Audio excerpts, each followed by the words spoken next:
റാബിയത്തുൽ അദബിയ റളിയല്ലാഹു അൻഹ. മണലാരണ്യത്തിലെ ആത്മീയ വസന്തം.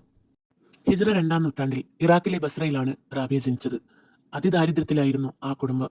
റാബിയ ജനിച്ച രാത്രിയിൽ വീട്ടിൽ വിളക്ക് കൊളുത്താൻ പോലും എണ്ണയുണ്ടായിരുന്നില്ല. 4-മത്തെ കുട്ടിയായതുകൊണ്ടാണ് റാബിയ നാലാമത്തവൾ എന്ന പേര് ലഭിച്ചത്. ആ രാത്രിയിൽ റാബിയയുടെ പിതാവ് സ്വപ്നത്തിൽ മുഹമ്മദ് നബി സല്ലല്ലാഹു അലൈഹി വസല്ലമയെ കണ്ടു. നബി സല്ലല്ലാഹു അലൈഹി വസല്ലമ പറഞ്ഞു, സങ്കടപ്പെടേണ്ട, നിന്റെ ഈ മകൾ ലോകത്തിന് മാതൃയാകുന്ന ഒരു വലിയ മഹതിയാകും.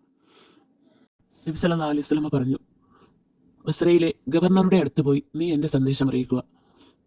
അദ്ദേഹം സാധാരണ ഒരു രാത്രിയിൽ 100 വട്ടം സലാത്ത് ചെല്ലാറുണ്ട്.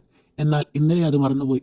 അതിന് പ്രായശ്ചിത്തമായി നിനക്ക് 4000 ദിനാർ നൽകാൻ പറയുക. ഈ സഹായം ലഭിച്ചതോടെ ആ കുടുംബത്തിൻ്റെ കഷ്ടപ്പാടുകൾക്ക് അറുതിയായി. കാലം കടന്നുപോയി. റാബിയയുടെ മാതാപിതാക്കൾ മരണപ്പെട്ടു. ബസ്രയിലുണ്ടായ വലിയ ക്ഷാമത്തിൽ റാബിയ തൻ്റെ സഹോദരിമാരിൽ നിന്നും ഒറ്റപ്പെട്ടുപോയി. ഒരു യാത്രക്കിടയിൽ ഒരു ക്രൂരൻ റാബിയെ തട്ടിക്കൊണ്ടുപോയി 6 ദിർഹമിന് ഒരു വ്യാപാരിക്ക് അടിമയായി വിറ്റു. യജമാനൻ അവരെ കൊണ്ട് കഠിനമായ ജോലികൾ ചെയ്യിച്ചു. എന്നാൽ റാബിയ ഒരിക്കലും പരാതി പറഞ്ഞില്ല. പകൽ മുഴുവൻ പണിയെടുക്കുകയും രാത്രി മുഴുവൻ അള്ളാഹുവിനെ വണങ്ങുകയും ചെയ്യുന്നതായിരുന്നു അവരുടെ രീതി. ഒരിക്കൽ രാത്രിയിൽ റാബിയ പ്രാർത്ഥിക്കുന്നത് യജമാനൻ കാണാനിടയിൽ. അവർ പ്രകാരം അള്ളാഹുവിനോട് പറയുകയായിരുന്നു, എൻ്റെ രക്ഷിതാവേ, നിന്നെ സേവിക്കാനാണ് എൻ്റെ ഹൃദയം കൊതിക്കുന്നത്. എന്നാൽ ഈ അടിമത്തം എന്നെ അതിൽ നിന്നും തടയുന്നു. എനിക്ക് സ്വാതന്ത്ര്യം ഉണ്ടായിരുന്നെങ്കിൽ ഒരു നിമിഷം പോലും നിന്നെ വിട്ടുമാറാതെ ഞാൻ പ്രാർത്ഥിക്കുമായിരുന്നു. അപ്പോൾ റാബിയയുടെ ചുറ്റും വലിയൊരു പ്രകാശം പരക്കുന്നതായി യജമാനൻ കണ്ടു. അവർ ഒരു സാധാരണ സ്ത്രീയല്ലെന്ന് മനസ്സിലാക്കിയ അദ്ദേഹം പിറ്റേന്ന് തന്നെ റാബിയെ സ്വതന്ത്രയാക്കി. സ്വാതന്ത്ര്യം ലഭിച്ച ശേഷം റാബിയ ഒരു ചെറിയ കുടിലിൽ താമസമാക്കി. പിന്നീട് അവരുടെ ജീവിതം ലളിതവും ദൃഢവുമായ ഭക്തിയുടേതായിരുന്നു. ലോകത്തിലെ പല രാജകുമാരന്മാരും വലിയ ധനികന്മാരും അവരെ വിവാഹം കഴിക്കാൻ ആഗ്രഹിച്ചെങ്കിലും എൻ്റെ മനസ്സ് അള്ളാഹുവിൻ്റെതാണ്, അവിടെ മറ്റൊരാൾക്ക് ഇടമില്ല എന്ന് പറഞ്ഞ് അവർ അത് നിരസിച്ചു. റാബിയത്തുൽ അദബിയ റളിയല്ലാഹു അൻഹയുടെ അതേ കാലഘട്ടത്തിൽ തന്നെ ജീവിച്ച ഒരാളായിരുന്നു പ്രമുഖ സൂഫി വര്യനായിരുന്ന ഹസനുൽ ബസ്രി. ഇവർ രണ്ടുപേരും തമ്മിലുള്ള കൂടിക്കാഴ്ചകൾ ആത്മീയ ലോകത്ത് വളരെ പ്രശസ്തമാണ്. ജ്ഞാനവും ഭക്തിയും നിറഞ്ഞ അർത്ഥവത്തായ സംവാദങ്ങളായിരുന്നു അവരുടേത്. ഒരിക്കൽ ഹസനുൽ ബസ്രി റാബിയയെ കാണാൻ ചെന്നു. അദ്ദേഹം തൻ്റെ നിസ്കാരപ്പായ ഒരു തടാകത്തിലെ വെള്ളത്തിന് മുകളിൽ വിരിച്ചിട്ട് അതിലിരുന്നു റാബിയെ അങ്ങോട്ട് ക്ഷണിച്ചു. ഇത് കണ്ട് റാബി തൻ്റെ നിസ്കാരപ്പായ വായുവിൽ ആകാശത്ത് വിരിച്ചിട്ട് അതിലിരുന്നു കൊണ്ട് പറഞ്ഞു, ഹസൻ, നിങ്ങൾ ചെയ്തത് വെറും മീനുകൾക്ക് ചെയ്യാവുന്ന കാര്യമാണ്. ഞാൻ ചെയ്തത് വെറും പക്ഷികൾക്ക് ചെയ്യാവുന്ന കാര്യമാണ്. എന്നാൽ നമ്മൾ ഇതൊന്നുമല്ല ചെയ്യേണ്ടത്. യഥാർത്ഥ ആത്മീയത ഇത്തരം പ്രകടനങ്ങൾക്കും അപ്പുറമാണ്. ആത്മീയത എന്നത് അത്ഭുതങ്ങൾ കാണിക്കലല്ല, മറിച്ച് അള്ളാഹുവിലുള്ള അചഞ്ചലമായ വിശ്വാസമാണെന്ന് അവർ അദ്ദേഹത്തെ ഓർമ്മിപ്പിച്ചു. ഒരിക്കൽ ഹസനുൽ ബസ്രി റാബിയയുടെ അടുത്ത് കരഞ്ഞുകൊണ്ടിരിക്കുന്നതുകൊണ്ട് അവർ ചോദിച്ചു, എന്തിനാണ് നിങ്ങൾ ഇത്രയധികം കരയുന്നത്? ഹസൻ പറഞ്ഞു, എൻ്റെ പാപങ്ങളെ ഓർത്ത് ഞാൻ ഭയപ്പെടുന്നു. റാബിയയുടെ മറുപടി ഇതായിരുന്നു, നിങ്ങളുടെ പാപങ്ങളെ ഓർത്ത് കരയുന്നതിനേക്കാൾ അള്ളാഹുവിനോടുള്ള പ്രേമത്തിൽ അലിഞ്ഞു ചേരാൻ ശ്രമിക്കൂ. ഭയത്തേക്കാൾ വലുത് സ്നേഹമാണ്.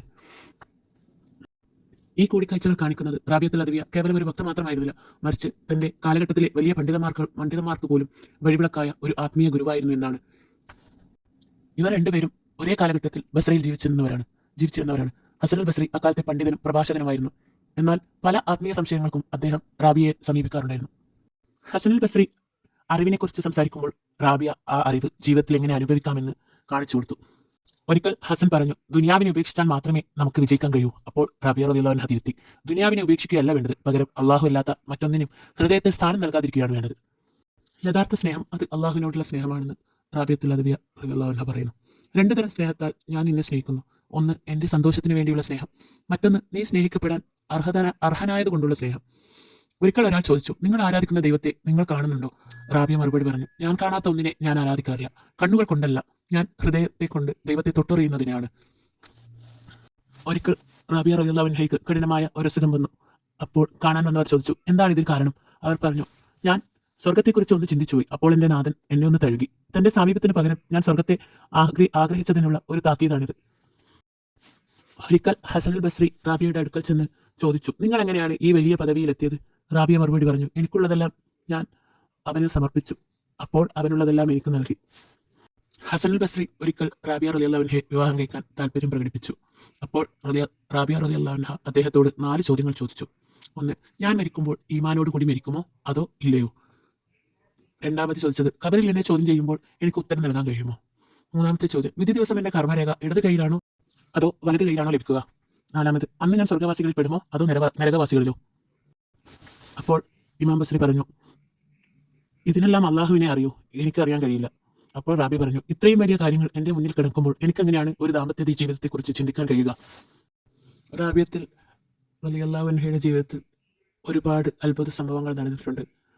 ഒരിക്കൽ ഹജ്ജിനായി മക്കയിലേക്ക് പോയപ്പോൾ കഅബ റാബിയ റളിയല്ലാഹു അൻഹയെ സ്വീകരിക്കാൻ മുന്നോട്ട് വന്നു എന്നാണ് സൂഫി കഥകളിൽ പറയുന്നത്. എന്നാൽ റാബിയ പറഞ്ഞത്, എനിക്ക് വീടിനെയല്ല, വീടിൻ്റെ ഉടമസ്ഥനെയാണ് ആവശ്യമെന്നാണ്. റാബിയ റളിയല്ലാഹു അൻഹ മരിക്കുമ്പോൾ 80 വയസ്സായിരുന്നു. അവരുടെ മരണസമയത്ത് ശാന്തമായ മനസ്സെ, നിന്റെ രക്ഷിതാവിലേക്ക് മടങ്ങുക എന്ന ഖുർആൻ വചനം വായുവിൽ മുഴങ്ങിക്കേട്ടതായി വിശ്വസിക്കപ്പെടുന്നു. ഫലസ്തീനിലെ ഒലീവ് മലയിലാണ് അവർ അന്ത്യവിശ്രമം കൊള്ളുന്നത്. അള്ളാഹു തആല റാബിയ റളിയല്ലാഹു അൻഹുവിൻ്റെ കൂടെ സ്വർഗത്തിൽ നമ്മയും ഒരുമിച്ച് കൂട്ടട്ടെ. നിങ്ങൾക്ക് ഈ കഥ ഇഷ്ടമായെങ്കിൽ ലൈക്ക് ചെയ്യുക, ഷെയർ ചെയ്യുക, സബ്സ്ക്രൈബ് ചെയ്യുക. ഇനി ഏതെങ്കിലും കഥ കൂടുതലായി അറിയണമെങ്കിൽ കമൻറ്റ് ചെയ്യുക. ഏത് ഇസ്ലാമിക കഥയാണ് നിങ്ങൾക്ക് കേൾക്കാൻ ആഗ്രഹമുള്ളതെങ്കിൽ ആ കഥ കമൻറ്റായി താഴെ പറയുക.